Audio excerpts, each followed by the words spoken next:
Bonjour à tous, bienvenue dans Direct Santé, votre émission dédiée à la santé et au bien-être de toute la famille. Direct Santé vous informe sur de nombreuses pathologies, de traitements ou encore une bonne hygiène de vie.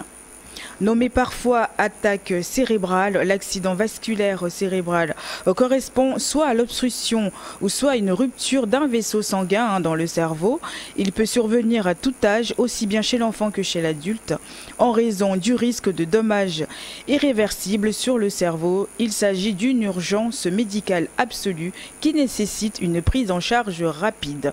Prévenir, c'est la meilleure stratégie pour lutter contre les AVC. Comment détecter et prévenir un AVC avant qu'il ne survienne?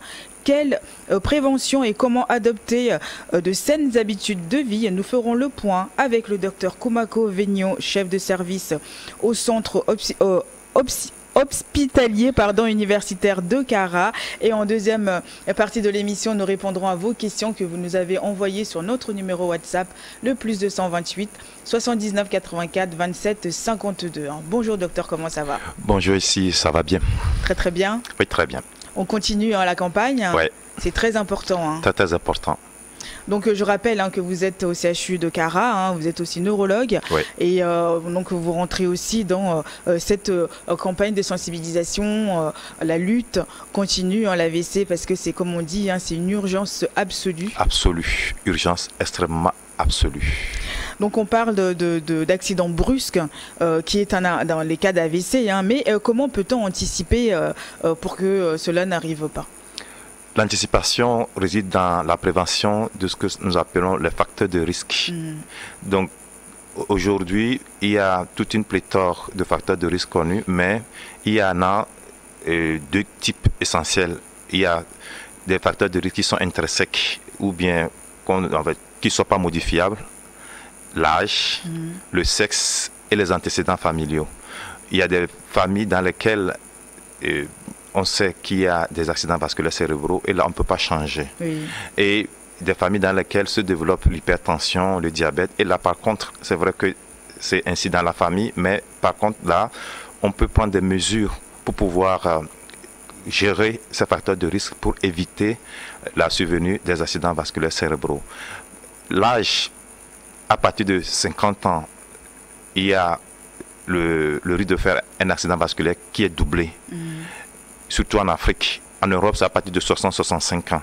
Mais chez nous, à partir de 50 ans, le risque de faire un AVC est doublé par rapport à quelqu'un qui a moins de 50 ans. Et là, vous ne pouvez rien y faire. Il y a le sexe. Les hommes sont plus disposés à faire des accidents vasculaires cérébraux que les femmes parce que les femmes sont protégées par leurs hormones jusqu'à la ménopause. C'est après la ménopause qu'elles sont exposées à la même hauteur que les hommes. Voilà. Mais justement, cette campagne de prévention a pour but de prévenir la population. Mais pensez-vous que la population connaît ces signes-là d'AVC, connaît déjà l'AVC? Certains, puisque ce n'est pas la première fois qu'on parle d'AVC. Et sur vos plateaux, je me rappelle, le docteur Genouya a fait plusieurs émissions là-dessus. Et il y a nos maîtres, le professeur Balogou, le professeur Bello, qui en ont également fait sur plusieurs médias.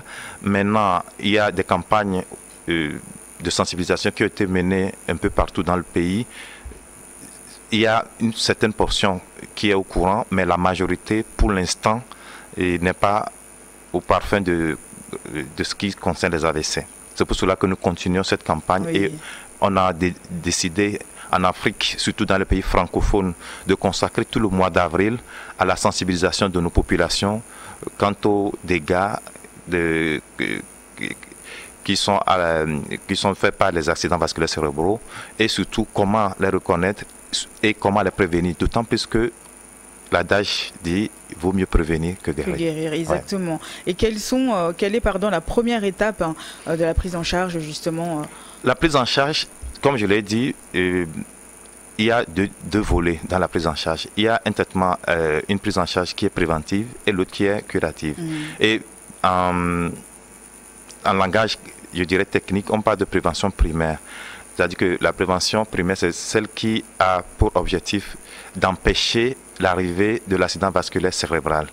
Et ça passe par notre mode de vie, et ce que nous mangeons et nos activités du quotidien. Donc, quelqu'un qui ne bouge pas du tout est plus exposé à faire les accidents vasculaires cérébraux que quelqu'un qui bouge, par exemple.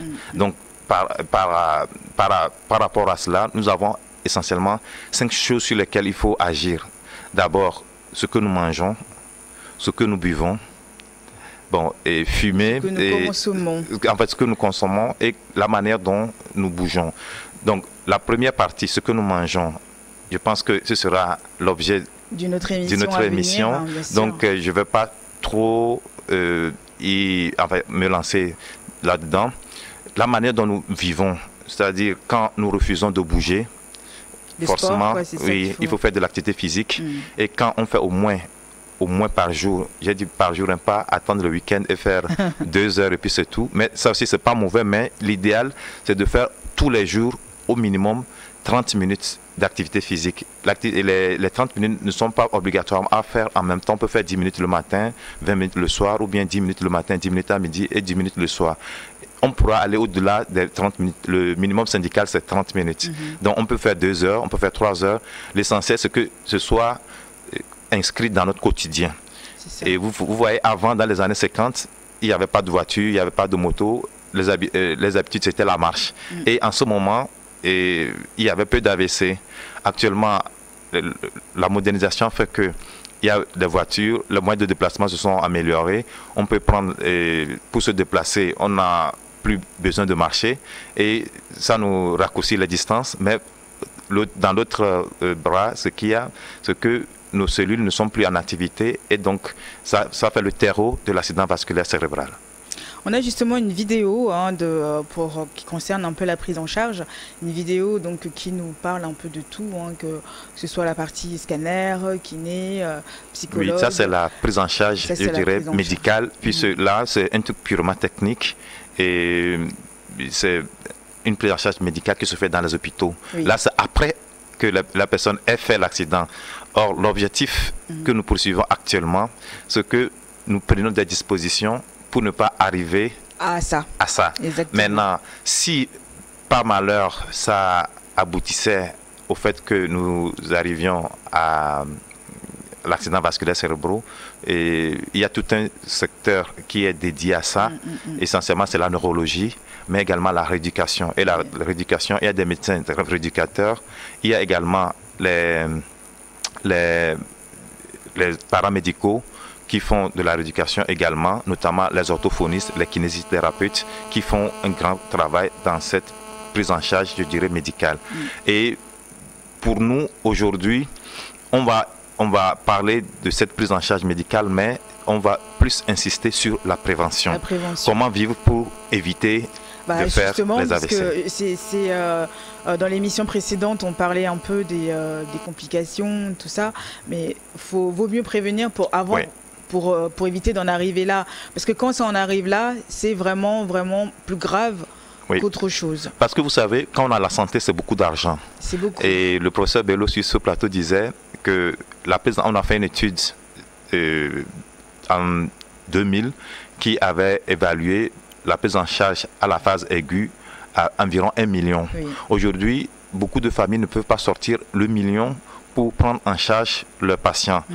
Et c'est pour cela que nous souhaitons que la majorité des Togolais, du moins tous si c'est possible, s'inscrivent plutôt dans la prévention.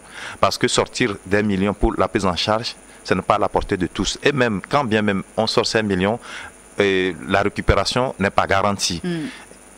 On peut sortir des millions et que la personne derrière, ça peut se compliquer de séquelles lourdes ou bien de mort. Et c'est ce que nous ne souhaitons pas pour nos familles. Parce que ces morts, ça peut frapper, entre griffes, le baobab de la famille. C'est-à-dire que la personne qui tient toutes les rênes de la famille et que si ça arrive dans ce cas, les enfants sont laissés à eux-mêmes, leur avenir est compromis et que les filles se livrent, excusez-moi, à la prostitution, les garçons deviennent des, excusez-moi aussi le terme, des voyous. Et ce n'était pas a priori le projet de vie que cette famille a fait pour ses enfants, mais l'AVC en a décidé autrement. C'est pour cela que, docteur, qu'on dit que ça arrive brusquement. Oui, brusquement. Il n'y a pas de signes, il n'y a pas de maladie avant, bon, sauf pour les cas, les diabétiques et autres, mais que ça arrive brusquement. Voilà. Les causes, ici, on ne parlera pas de cause parce que ça, c'est purement médical. Nous parlons des facteurs de risque, ce n'est pas la cause. Oui. C'est-à-dire que il y a un certain nombre de facteurs qui se liguent pour créer ce caillot ou bien pour faire exploser le vaisseau et secondairement entraîner l'accident vasculaire cérébral et qui va secondairement peut-être donner des complications assez lourdes chez la personne victime d'accident vasculaire cérébral. Écoute, on va regarder la vidéo et puis on va revenir sur, surtout sur la prévention. La vidéo, s'il vous plaît, à la régie. Hein. Habituellement, nous recevons donc les patients venant de l'hôpital ou d'ailleurs. Ça peut provenir donc des structures privées environnantes ou des CMS qui ont reçu au prime abord ces patients. Et donc nous, on reçoit donc le bulletin avec donc le patient et chez qui nous réalisons donc l'examen demandé. Et souvent donc les patients donc d'AVC viennent dans une situation donc d'urgence. Voilà, et l'examen étant fait, nous respectons donc les différentes mesures pour que le résultat soit renvoyé le plus tôt possible au médecin. Parfois, par téléphone, on oriente donc les médecins par rapport à ce qu'on a observé à l'issue donc de cet examen. Il y a un volet qui revient aux radiologues, qu'on appelle quand même les radiologistes interventionnels. Là, il faut un équipement bien adapté. Et lorsqu'on fait donc le diagnostic de façon précoce, on peut prendre le patient en charge. Et si c'est un caillot qui a bouché, on peut aller enlever donc le caillot qui a bouché et qui était à l'origine donc de cet AVC et permettant donc aux patients de recouvrer très rapidement donc la santé. Nous sommes ici dans la salle C où les patients ont besoin d'être stabilisés avant d'envoyer en salle. Donc c'est souvent des patients qui sont dans le coma ou qui ne nécessitent pas encore de réanimation puisque la réanimation se fait aussi à la réanimation polyvalente de CHU Tocoin. Je pense que c'est un patient de 49 ans qui est venu pour une moitié droite qui est paralysée et de façon spontanée, chez qui ils ont demandé donc à réaliser donc un scanner. Et quand l'examen est réalisé, nous avons vu une lésion qui siège donc du côté gauche, vraiment étendue et qui apparaît de façon blanche sur les images, et qui constitue ce qu'on appelle un hématome dans le cadre de ce qu'on appelle un AVC. Selon le degré de la lésion au niveau de la tête, d'autres récupèrent fantastiquement même en 2 mois, d'autres en 6 mois, d'autres traînent leurs séquelles jusqu'à 1 an, voire plus. Il y a la prise en charge précoce qui commence dans le lit du patient depuis le lit d'hospitalisation déjà dès la réa, par les postures, comment tourner le malade pour qu'il n'y ait pas d'escar. Et à la phase, après cette phase à la réa, le malade sort de la réanimation. Là, on commence les mobilisations, juste les mobilisations. Et après cette phase aiguë, on commence la rééducation proprement dite par et les postures, et les mobilisations, et le massage. Et après cela, progressivement, on intègre avec l'école de marche. Et pour les patients qui continuent avec nous en salle de rééducation ici, nous leur faisons faire le vélo, les escaliers, et progressivement, le patient gagne son autonomie. Ici au CHU, nous sommes en service neurologie. Nous nous occupons des patients post-AVC. Parce qu'après l'AVC, il y a des lésions au niveau du cerveau qui touchent la zone du langage. Donc nous nous occupons de ces troubles-là. Par exemple, les aphasies, les dysarthries, les troubles de déglutition. La durée de la prise en charge est très variable d'un patient à un autre. Effectivement, ça varie selon l'ampleur de la lésion, selon l'âge du patient et selon aussi la sévérité du trouble. Pour ce qui concerne les troubles du langage, il y a les patients qui peuvent avoir des atteintes au niveau de l'expression et ou au niveau de la compréhension. Voilà. Et également, suite à l'AVC, il y a certains patients qui peuvent avoir des difficultés pour avaler. Et nous nous occupons également de cela. Il y a également beaucoup de patients qui, après le AVC, ont des troubles au niveau de tout ce qui est fonction cognitive. Je vais parler de la mémoire, des difficultés au niveau de l'attention, au niveau de la concentration, au niveau de l'inhibition.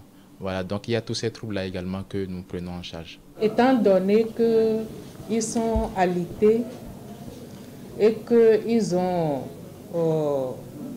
présentent des séquelles de l'AVC telles que l'hémiplégie, l'aphasie et autres, nous leur apportons des soutiens psychologiques. Il y a beaucoup d'entre eux qui développent l'anxiété, qui ont un désespoir, qui pensent que c'est fini pour eux. Donc nous les aidons à accepter leur nouvelle image de soi et pour pouvoir reprendre la vie de plus belle quand ils seront bien guéris. Il y en a qui développent des maux de tête qui n'ont pas une origine organique. Il y en a qui font des crises sous forme d'épilepsie. Il y en a même qui font des fausses hémiplégies, tout comme s'ils sont atteints de l'hypertension artérielle ou bien de l'AVC. Ils sont victimes de l'AVC. Donc, après les explorations organiques, si le médecin ne trouve pas une organicité, il réfère au psychologue.